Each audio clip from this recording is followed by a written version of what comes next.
Well, hello again. This week we discussed the 1997 10-year reunion meets Hitman Incorporated, Grosse Point Blank, starring John Cusack, Minnie Driver, Joan Cusack, the late great Alan Arkin, Jeremy Piven, a small role with Jenna Elfman, and so many others. Now, for some people, high school represents the best years of their life. For other people, they don't want to remember their high school years. I fall somewhere in the middle. High school was not the best years of my life. They weren't the worst years of my life. They were just 4 years that I spent at North Central High School in Spokane, Washington, learning about,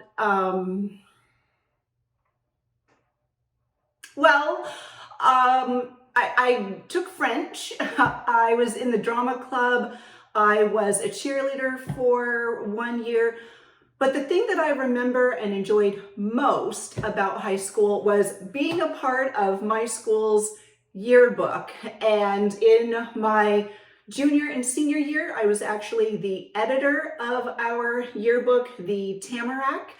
And so for me, my high school reunions were really fun because I remembered all of these people who I had placed photographs of, listed in various clubs and sports, and to see them 10 and 20 years later was amazing. Now, I am one of those people who has gone to my 10 and 20 year reunion.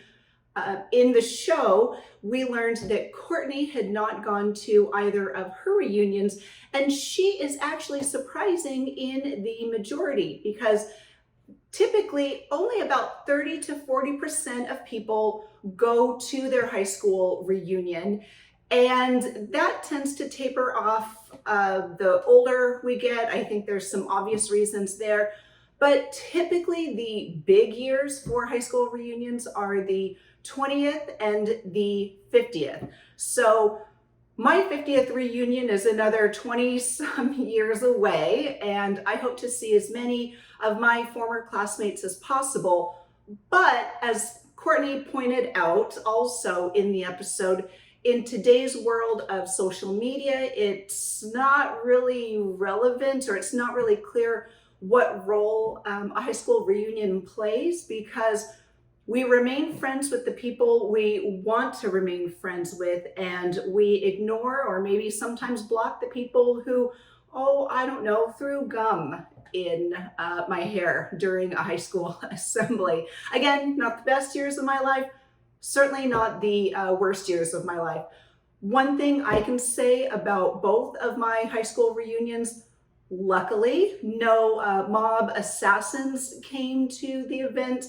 And I can say they, both the 10 and 20 year reunion that I attended were a lot of fun. And just, again, it's great catching up in person. It's one thing to message someone on social media or like one of their vacation pictures, but it really is something special to catch up in person. So if you haven't, reach out to your friends that you went to high school with. If they are in the same area as you, maybe you can have a mini reunion and meet them for a cup of coffee or something like that. But one thing, that I have learned in life is that keep friends close, especially those who knew you when you were young. So if there are bridges in lifestyle and geography that you need to make to maintain friendships with your high school and other childhood friends, I say go for it. In the meantime, we appreciate your listenership, your viewership. New episodes drop every Thursday, as you know, but if you didn't know, now you know, and you can subscribe on Spotify, Apple, or wherever you get your podcasts. Speaking of subscribe, why don't you go ahead and put a name tag on the subscribe button so that you don't miss any of our shenanigans on this YouTube channel. In the meantime, thank you again, and as always, we look forward to bringing you amazing content, and we will see you soon.